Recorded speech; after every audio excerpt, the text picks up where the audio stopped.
This is my favorite time of year in New England. The sky is just crisp and clean and clear, and the colors are brilliant. The leaves are starting to turn and fall. It's like snow falling, but instead it's leaves. Anyway, I just wanted to share this beautiful day with you. You know, when I look at people who are really successful and happy and just enjoying the best out of life, I think that there's a common thread. And I wonder what it is that stops others from enjoying a fulfilling, wonderful life.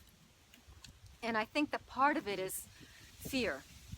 You know, fear is a horrible paralyzer. I know that for me, when I have been afraid of trying something, I've missed out on great opportunities. Let me give you an example. About 2 years ago, for the very first time in my life, I started Ashtanga yoga. I was visiting one of the studios here in town, and it happened that that week there was a master from India teaching a 2-week workshop. And as I sat outside the room and I looked at these people, and I was just amazed at all the things that they could do.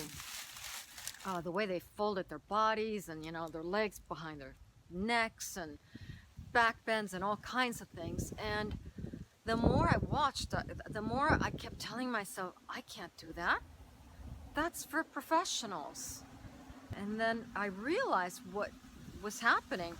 I was doing a lot of negative self-talk. And don't we all do that? Don't we all kind of start talking in our minds and thinking, oh, I can't do that? Or why do we do that? You know, when we get past that way of talking to ourselves, then we can accomplish all kinds of things. Today I can do back bends, I can do headstands. And by the way, as I was as a child being raised in Peru, I never had any sort of physical education. I never, never had, in school they didn't give gym classes or any physical activities. And so I only came to experience physical education when I came to America.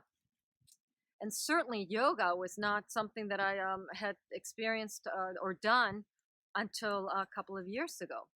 So when we can get over fear, we can accomplish just about anything. Another example is when people were saying, oh, publishing a book is impossible. I've tried it. It's just a waste of time. It's a waste of money. You have to have agents. You have to do this. And, once I just stopped listening to all the negative chatter around me, I put my mind to getting my book published. And today, my book is being published in Poland and Turkey. It was published here in the United States.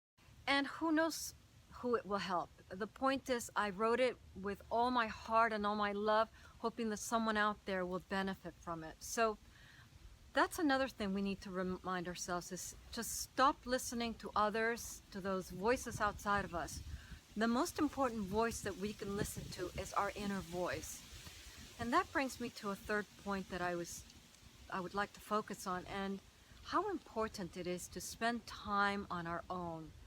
One way that we can do that is through meditation.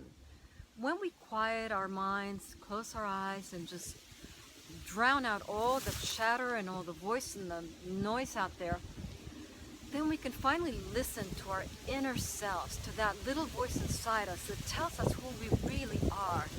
You know, there is no such thing as failure. Failure is something that is man-created. In the Christian world, I think the saying goes, we were made in God's image. Well, in the quantum physics world, the world that I live in now, is we are energy, and energy is connected to a source of energy, and so we are derivatives, if you will, of that energy source. And so when we can remember that, when we tap into that strength, into that power, we can accomplish amazing things.